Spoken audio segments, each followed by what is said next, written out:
ko rin. Feel ko, malakas yung kutob ko na si Esnir. Ako din. Pero may chance na hindi kasi housemate na siya.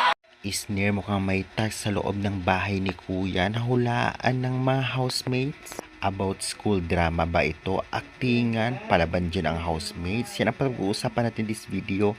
Kaya before that, please don't forget to like, comment, and subscribe for more PBB 2.0 updates. Maraming salamat pa subscribe. Nag-uusap-usap nga ang housemates na about nga sa sino ang guest nila. At ang ilang girls ay nahulaan kung sino dahil nga sa kanilang outfit na pang school.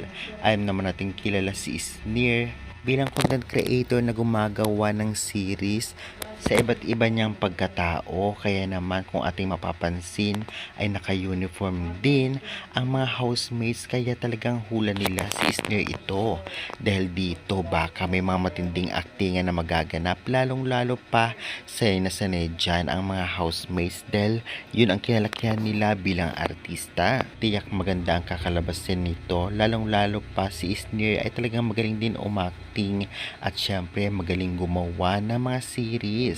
Kaya kaabang-abang ang kanyang pag-direct sa mga housemates, lalong-lalo pa ay talagang mga veterano at veterana ng umakting ang mga ito. Excited na ba kayo guys sa task ni Isnir sa loob ng bahay ni Kuya? I-comment nyo na yan at huwag kalimutan mag-like and subscribe for more updates.